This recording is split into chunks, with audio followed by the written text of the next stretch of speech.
And welcome to this edition of the Native News Update on this Monday, July 23rd. I'm your host for today's program again, Paul DeMain, and many of the stories we read here can be found at our website at IndianCountryNews.com. And here are some of the news stories for the day from the Associated Press and other Native news sources.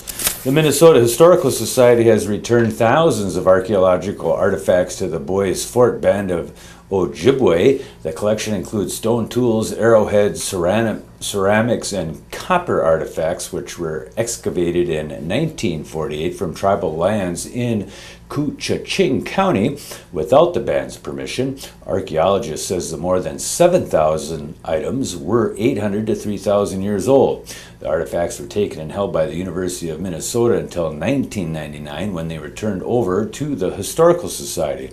The Bois Forte Tribal Council asked the Historical Society to return the items to the band. Some of the artifacts will be displayed at the Bois Forte Heritage Museum on Lake Vermilion.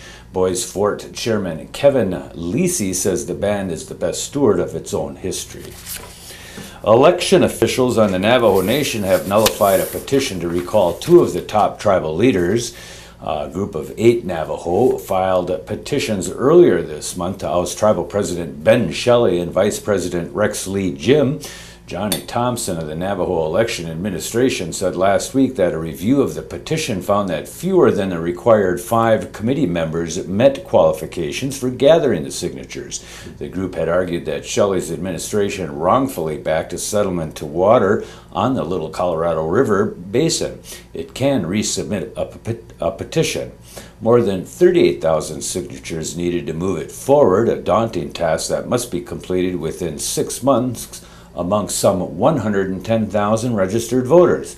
Shelley has said he sees the recall effort as a personal vendetta against him. Badlands National Park held its 4th annual Heritage Celebration this last weekend. The event focused on traditional Native American songs, dances, and crafts, beginning with a Friday evening program at the Cedar Pass Campground Amphitheater. Jace DeCory, who talked about traditional Lakota philosophy, was there. The events continued Saturday near the Ben Rifle Visitor Center and then shifted to the White River Visitor Center on Sunday for programming hosted by the Oglala Sioux Parks and Recreation Authority. Activities were included in the park admission fee. A housing grant program from Nebraska's Winnebago tribe to help increase the number of homeowners on the reservation has been launched. The Sioux City Journal reports that 14 families have built homes with the help of a $50,000 tribal grant. When combined with local and federal incentives, the packages offers $65,000 to help residents build homes on the Northeast Nebraska reservation. According to U.S. Census data, 68% of all Winnebago residents lived in rental housing in 2010. The National American Indian Housing Council says 54% of all Native Americans and Alaska Natives owned their own homes. Sarah Snake, a property manager for Ho-Chunk Inc., the tribe's economic development arm, says the new homeowners' success helps inspire younger people on the reservation. Would-be archaeologists in New Hampshire have one more chance to spend 2 weeks learning basic recovery and documentation techniques at a 12,000-year-old Paleo-Indian site in Jefferson County. The New Hampshire Division of Historical Resources is offering its 3rd and final field school led by state archaeologist Richard Bois Forte. There is no charge for the course, but a $35 donation is recommended to offset the cost of supplies and manuals. The field school will run from 8 a.m. to 4 p.m. weekdays through August 3rd. Graduate and undergraduate credits for the courses are also available through Plymouth State University. Anyone interested in signing up for that course could call the Division of Historical Resources at 603-271-6433.